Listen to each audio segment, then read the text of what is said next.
Well, let's start with Tammy. And since the start of last season, Abraham has scored 23 goals, which is 11 more than any other Chelsea player. And I think in the summer, with all the new signings, a lot of people thought perhaps that he might be sidelined. Has he made himself in a position where he cannot be overlooked? I think with today's performance, he did. Some of the movement I saw in against Sheffield United wasn't as great as it was today, because his movement today was fantastic. And then obviously in the end, the way he took his goal. But what I like about Tammy is the way that he's now getting on the shoulder. He's getting on the shoulder, getting in front of him, getting his body in places where it's the kind of stuff that Giroud does. I think Kovacic can do a little bit better with that. This is the one I like. He gets in a position where the defender's looking, now he's gone. Great ball in, unlucky not to score that. Fantastic. This is the one where I'd like him to have done a little bit more in respects of the movement for the defender, because he wants to move the defender away from that spot there. Defender's not looking at him. He should attack the back of him to then get into the front, because now he's taking the defender in towards the goal. So now the defender doesn't have to move from there. He can just go towards that space, and that's Tammy's space. That's what he needs to do. Attack the back, hit the front. But this is where Timo Werner was brilliant today, done this. But like Tammy, once again, you've got to watch your arm there, Tam. That's what he's going to need to do, because they do make the chances, and they just need to take them. Got to continue his form. Like he did at the start of last season, he was electric. Keep it going all season. Al, sorry, got to raise the subject of Newcastle. Pretty abject performance. Slightly negative, I would say. Is this coming from the manager? Is it the players' fault? What is it? Bit of both. The manager has to take responsibility, because he sent the players out and they were very negative. There were nowhere near enough ideas going forward. But also players have to take responsibility. They have to be brave in possession. They have to work harder and closing people down. Lascelles, as a captain and as a leader, has got to stop demanding protection from the midfielders in front of him. And Alan Saint-Maximin, he hasn't broken sweat since signing his new 6-year contract. So it's a bit of both, but not nowhere near enough. Why can't that pass go forward? Why does it have to be negative and go back or sideways?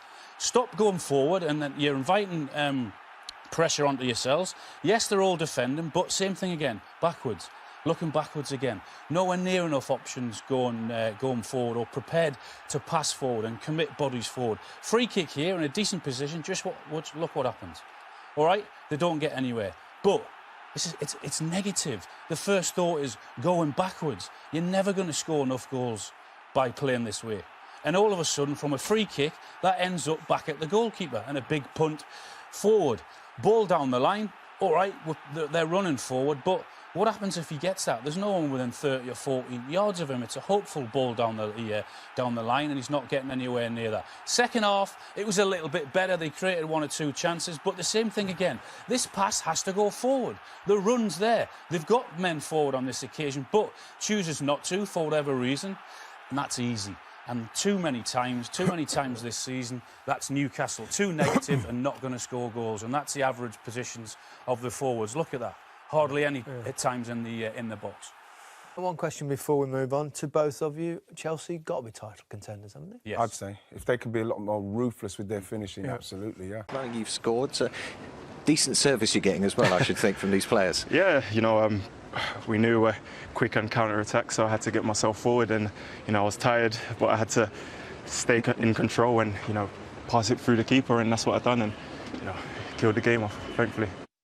You say you can't have it all your own way, but you pretty much did in the first half. It was around 80% possession, but you maximised that and killed the game off. Yeah, I think we settled into that. I thought the first 20 minutes we were great because we had control and we had penetration. We had people running in behind. We were getting the side and making crosses. I think there's sometimes a danger of that sort of control that becomes comfort, which is dangerous. And we then turned it over a couple of times. So that was the message at half-time.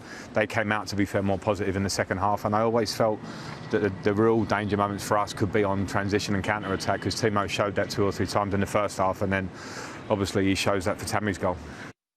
We got off to an awful start. To concede after 10 minutes it makes it even more difficult than it already is. But you're right, first half in particular, maybe we were a bit too passive. Second half was much better, but obviously then you open yourself up a bit and you chase the game higher up the pitch, and unfortunately they pick you off. And I just thought the best spell in the game was, unfortunately, when we conceded the second one.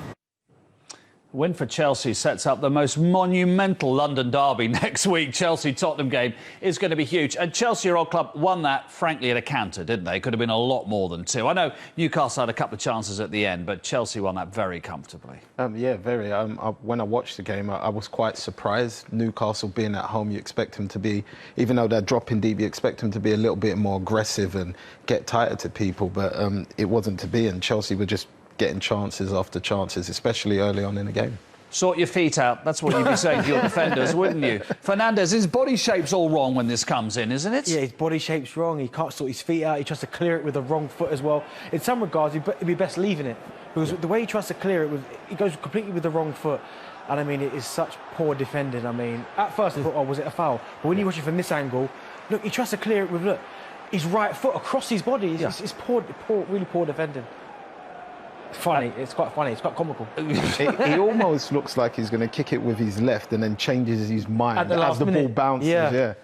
What about Timo Werner's all-round game? I mean, he's settled in pretty well in England, hasn't he?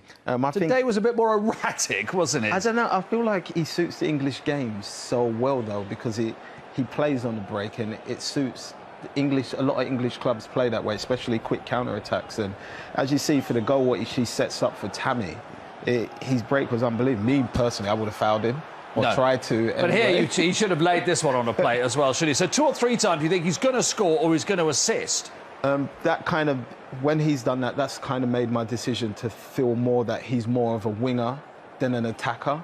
You think so? You think he's better off than through the middle? Yeah, because most strikers, and Benny would tell you, the chances of Benny passing that ball there when he's already opened up is very slim. It has to be a clear pass for a tap-in, basically. Otherwise, he's taking a shot. Yeah, I don't think he's a natural goal scorer, which is why I think he's probably best coming off the left. You don't think he's a natural goal scorer? No, I think he'll score a lot of goals because of his movement and his pace. But as far as being a natural goal scorer, and when he gets in them type of positions, I'm not quite sure that's him. But listen, he does so much good stuff for the team that I still think he's going to get his goals, and people like Tammy Abraham will benefit from the way Werner plays.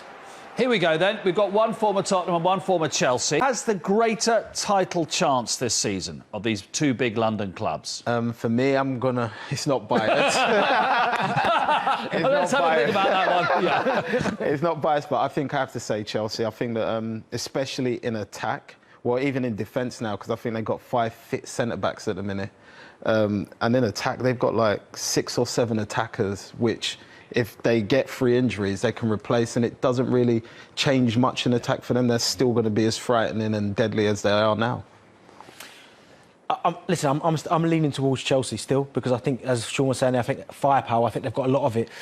But I think Mourinho is the key. He knows how to get it done. He's been there. He's done it before. Frank, obviously, he's not been managing long. I think 3 seasons, I think. So I just think Mourinho might just give Spurs the edge. But if I had to put my money on one of the 2... But Chelsea have the deepest squad, maybe as Sean's point. But Mourinho just knows how to get the job done. Even if it means playing like they did today, which is not particularly pretty, but they win 2-0, then I think they'll go on and do that.